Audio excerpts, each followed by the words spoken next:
Naam, karibu. Wakenya milioni 2.2 wanapokumbwa na baa la njaa kufuatia hali ya ukame, uhaba wa maji pia umezidi kuwatatiza wafugaji wa kaskazini mwa nchi. Wafugaji wakilazimika kusafiri mwendo mrefu kusaka bidhaa hiyo adimu na kuchimba visima vidogo kando ya kingo za mito iliyokauka ili kukata kiu ya maji. Mwanahabari wetu Boniface Baraza anatuchorea taswira kamili ya kiu cha ukame kaskazini mwa taifa hili.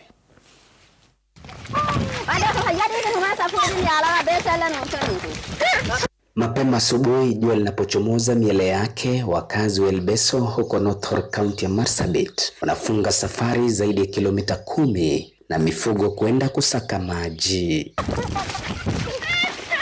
Hii kichora taswira ya kufikwa na ukame. Mito aliyotegemea imekauka, wakilazimika kuchimba visima vidogo kando na mito iliyokauka, na hilo linatekelezwa na kina mama na wana wao. Jina yangu ni Chule Galgalo.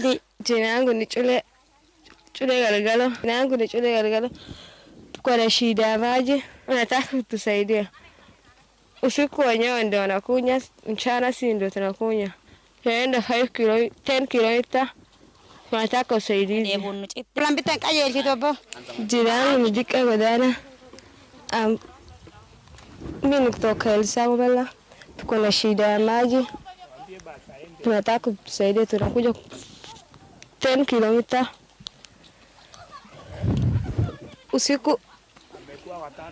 Usiku mchana si tunakunya, usiku wanyama ndio wanakunya.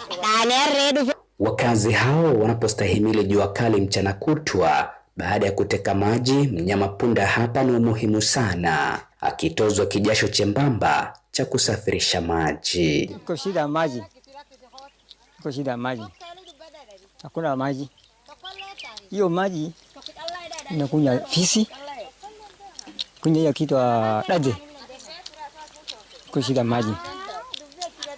Kwa sababu huyu mama kidogo kila siku hapa. Yenye mnaona community hapa wako na shida ya maji. Hii maji ni chafu. Na tena wanatoka almost around 10 kilomita kutafuta hii maji.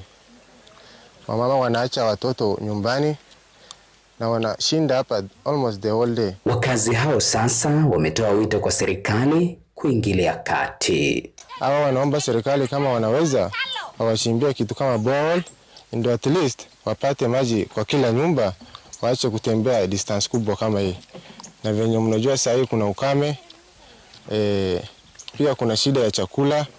Sasa kuenda kutafuta maji hii distance yote, it's not good. Hayo ya kijiri, shilingi milioni 67.5 zinahitajika kushughulikia uhaba wa maji katika kaunti 23 zilizoathirika na ukame. Ndio uhalisia mchungu na wafika wakazi wa Elsako Mala, uhalisia wa kufikwa na kiu kinachokata maini, sawa na masaibu tele yanayotokana na ukame unaozidi kubisha na kutikisa eneo hili. Boniface Baraza, runinga ya Citizen, kijiji cha Elsako Mala, eneo bunge la North Horr, gatuzi la Marsabit. Hospitali ya